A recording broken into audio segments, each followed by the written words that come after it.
Welcome back to the show. Let's take a look at the numbers while we run the headlines here. We're going to talk about gas fees. Ron Hammond's in the news. Binance kicking USDC to the curb. You're going to want every bit of that. Where's that crypto executive order at? We're going to take a look at it. And a ripple of deception. We got that and the update on the SEC case with summary judgment and so much more. Somebody roll that beautiful intro.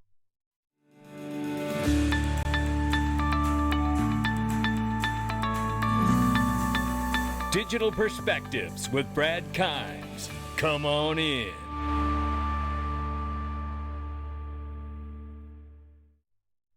Welcome back to the show, everybody. You can follow us on TikTok, YouTube, Twitter, or Facebook for all exclusive content. Right now, we're under $1 trillion market cap, ladies and gentlemen. Never good to see that. 998 billion is where we are on this day. Shout out to CoinPeprika for the numbers there. Bitcoin, 19,000, slightly plus. Ethereum right now, 1,500, almost 1,600. We see XRP holding at the number 8 spot at 32 cents. We'll keep an eye on it. Let's take a look right here. The gas fees for Ethereum are $26. $2.38 on the low end. You tell me what the solution is for a new internet of value. You tell me what the solution is. I think it's pretty easy to see what is standing out when you look at these fees. I sure hope that merge goes well, because if not, it's going to be bad for Ethereum and the people holding it. I can tell you that. I want to see all boats rise, but I tell you, there's questions already, so I hope that that helps. I've seen some analysts, by the way, before we move forward, say that the merge will not help in the way of reducing gas fees. So take that with you. Ron Hammond says Congress and crypto will be virtual this week. Joined everyone involved and I on Thursday, 12 Eastern, as we discuss the large slate of congressional hearings, bills in the works, and the Biden administration's impending executive order on crypto. Yeah, where is that, by the way? Right? Where is that? So we're going to hear more on that on Thursday. We'll keep you up to date on it. But this is what we know right now. Binance is kicking USDC to the curb.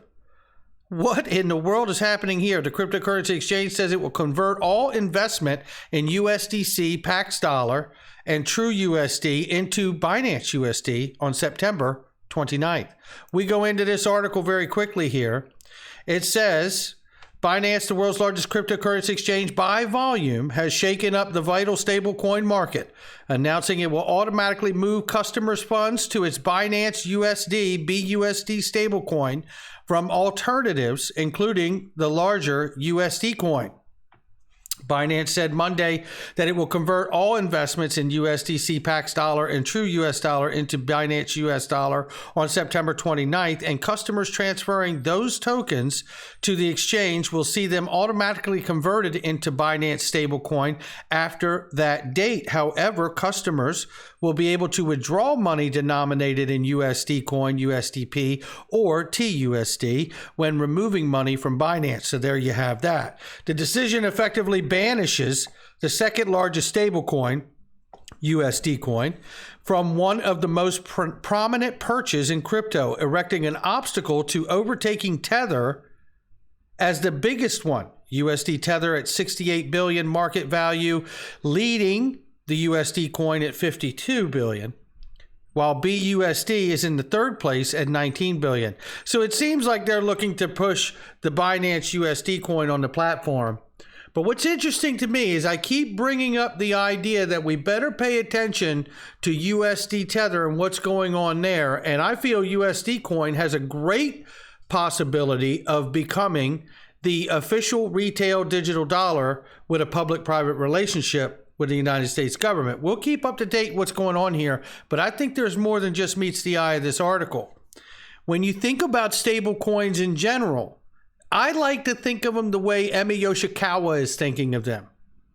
Stable coins drive more liquidity onto the XRP ledger or any network that you have them tied into. But here we're talking about the XRP ledger and the news that we covered really last weekend, which was Stably excited to partner with Ripple for technical support to launch their stable coin, which will have the ticker USD on the XRP ledger. And we know that you can actually get USD coin on the XRP ledger as well. That news was shared right here. We covered it a while back, but you can get that and trade USD Tether as well. But all of this is about driving liquidity to the network, and obviously for Binance, driving the liquidity from stablecoins into their stablecoin is what it would appear. But for me, it's like the stable coins are important because this, I believe, will be the first place we actually see legislation done in a manner that will set this space on fire with innovation. It won't cover everything, but I believe that stablecoin legislation will be just as important as the Telecommunications Act. So it is exciting to see more liquidity move to the XRP ledger with Stably in that news. But where are we with the crypto executive order that was due starting September 5th, yesterday, or let's call it today even? But where is it? Putting their deadline at September 5th, the day after Labor Day.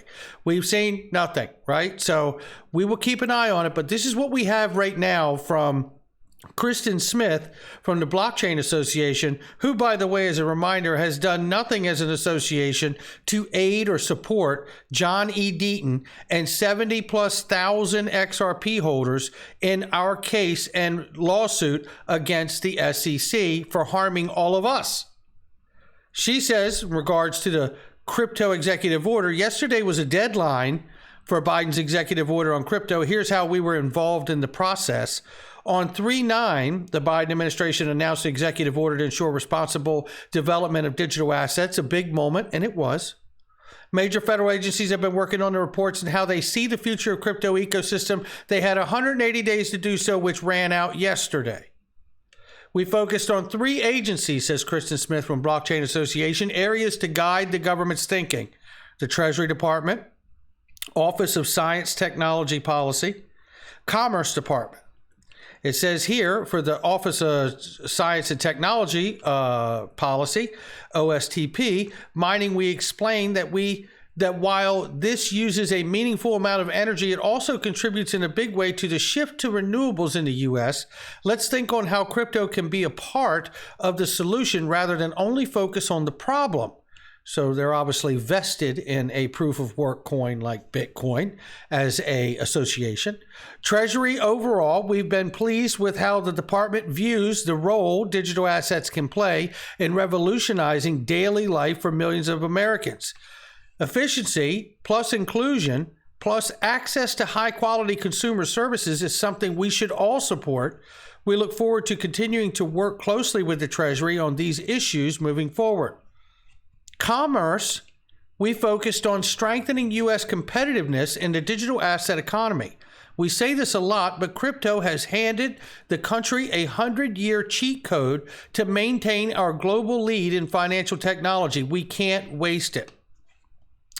She goes on to say, we encourage the department to take a deliberate approach to their process on potential crypto regulation, ensuring that any new regulations are tech neutral, puts the right sort of guardrails, for consumers in place, and supports responsible innovation.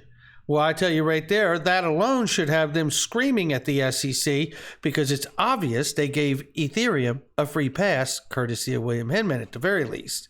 We don't know exactly where the federal government will land on these issues, but I'm bullish that we have gotten to the point where the administration felt the need to start a big government-wide project like this to better understand how to at least live and at best turbocharge the ecosystem. Regulation is coming. We have been in the front lines trying to guide it in the most pro-crypto way possible. We wait for the administration to make its case. Well, you have to wonder, how pro-crypto are you when you have been absolutely silent on showing one iota of support for John Deaton and more than 72,000 XRP holders like myself, Kristen? Here is a ripple of deception. This must be a collection of Kendra Hill, who was a person of note in the space that had a lot to say about the ultimate destination of things like XRP and XLM, Stellar, and Ripple. I want to play this clip and then we'll move forward here, but let me play this clip for you. Now, I don't know if that's actual copyright music, so I'm going to mute that real quick. But a Ripple of Deception, Ripple and Jed, and I'm going to go through this very quickly here. Jed McCaleb, co-founder of Ripple and Stellar, supported a Lucas Trust, has his family ties connected to him, Federal Reserve, and the United Nations. It goes on here to say, and I'll let this play through. In 2014, he moved from Ripple to create Stellar, giving the illusion that the two organizations were separate entities. Let me just fast forward to the next slide. Ripple and Stellar are like, brother and sister, each providing something of value in the new world financial system. It says Ripple is said to be a cross-border payments provider, and with the use of XRP, it will be. For a short period of time, it says. The world will not need cross-border payment provider when we are using the Lumen XLM token, basically, is what they're saying there. And these are all thoughts to think about, right? It doesn't mean that they're right. There's just, this is their observations and a collection of their thoughts. Shout out to Crypto Knowledge for this video clip. Stellar Lumens will become the world currency, they say. XRP becomes a store of value, which is quite interesting to think of it in that way, right? And let's move forward here. The Lumen XLM is digital silver. The XRP is digital gold. It goes on to say here, the purpose of XRP is to be used in the derivatives market, while also acting as a store of value. Remember that line right there. The purpose believed by the original Kendra Hill was that it was to be used, ultimate destination, in the derivatives market, which would more than likely could make it a security if that would be accurate, right? We'll talk more about that idea in just a second. XRP is not and was never intended to be a currency. Now that flies in the face of what we've heard Chris Larson say a little bit, or Miguel Villas even. Is the goal was to have XRP have the liquidity of a G10 currency, like the Swiss franc, right? So keep that in mind as well. Nor was it created to be used specifically for cross-border payments. When Codius is released, we will see its true purpose unveiled. Now, Codius, if you're not aware, if you're new to the space, is a smart contract platform developed by Stephen Thomas. And there were different times throughout this journey in the life of Ripple and its creation and all the growth that we've experienced that Codius was going to launch and then they don't launch it and this, that, and the other. But we know that Codius is supposed to be an absolute mind blower when it comes to smart contracts, interoperability, and all of this. So that could be some very revealing tech as it integrates and is launched in the coming, whether it's months, years, or whenever it's launched, I don't know. But this is all something to think about. Ripple and Stellar are the keys to the new world financial system, which will be ushered in as an old system collapses. Perfect timing, I think is what it says there. You know, this is all very interesting stuff to think about. I have said many, many times, and again, shout out to Crypto Knowledge for this, but I have said many, many times that, you know, it is remarkable to me, you know, that as long as we've been following this or been in this space, there is so much that is still on the table that we can't dismiss. Now, I know there's a lot of people out here that are happy to dismiss things just because they want to and they don't like other people talking about them. But if we're being open-minded, really open-minded, the reality is we could see, think about what this case is about. The SEC's claiming it is a security, and truthfully, if you pay attention to John Deaton, by the language in the lawsuit, they're claiming that all cryptocurrencies and digital assets are securities. So the fight to make something like XRP specifically a security designation is very, very real. So you can't just dismiss it just because we personally think it's a currency. And I do personally think that it's a currency. But let's remind ourselves of this. The SEC Sunshine Act meeting that took place early in the year, February 9th, 2022, when they agreed and admitted that they indeed are working on such efforts to incorporate distributed ledger technology for same-day real-time settlement in the derivatives market for securities. Take a listen to this quick clip here. The ever-increasing pace of advancements in technology, including distributed ledger technology, Further shortening the standard settlement cycle in the near future may be both desirable and feasible. Indeed, some such efforts are already underway. Today, we do have those technologies not only to shorten the settlement cycle to 1 day, but also to shorten key elements of what's called the clearing process, that which goes on before. Also, I think rather important, it requires 3 important steps in that clearing process, the back office plumbing process of affirmation, i.e. to fully automate transaction processing. Again, lowering risks in the system. Now, separately, the Commission is also issuing a robust request for comment around areas to consider with respect to potentially achieving same-day net settlement in the future. Net, because it's still netting positions, but possibly moving the money, moving the securities in the evening or end of day. The technology actually exists today, not just for same-day affirmation, confirmation, and allocations, but even for same-day settlement. How do commissioners vote on the division's recommendations to amend the Securities Exchange Act on clearing and settling? Yes. Yes. Yes. Yes. The recommendation is approved unanimously. And there you have it. So we know that they are working within the SEC to work and incorporate distributed ledger technology of some kind, albeit the XRP ledger or something else, to really bring them to a place where they can effectively create same-day settlement for derivatives back in the securities market. Adding another deep angle to what the SEC's real objective is in this case. All cryptos are securities, is according to the language in this case? Or are they really just fighting to get control of something like XRP? Because that is the focus in this case. You know, the questions are great and the answers are few. But hopefully, as we move towards the end of this actual case, we will start to get more answers. And hopefully that is only about 7 days away here. Summary judgment starts September 13th, right here. Shout out to Jim. And it runs through November 15th. A crucial window, according to Jeremy Hogan, for an opportunity for settlement, and Jungle Inc. as well.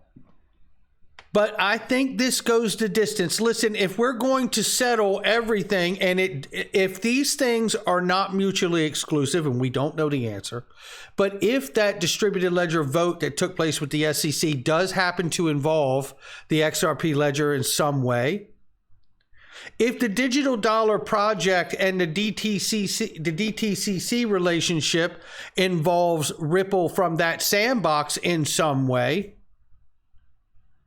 then we have to start to wonder what the impacts of those could be if they're not mutually exclusive events.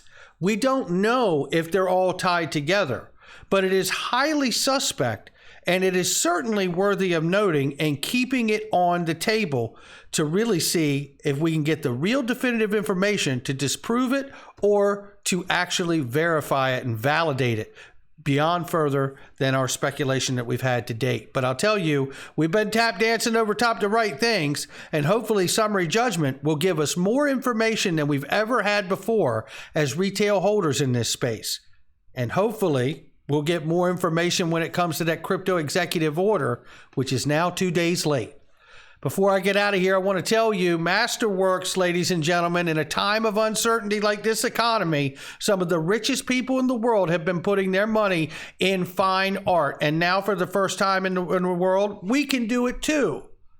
We don't have to buy the whole $2 million painting. We can make a minimum investment of $500 and buy into some of the world's greatest artwork. And by the way, which takes less of a hit the last recession we had than most other markets that you could have put your money in.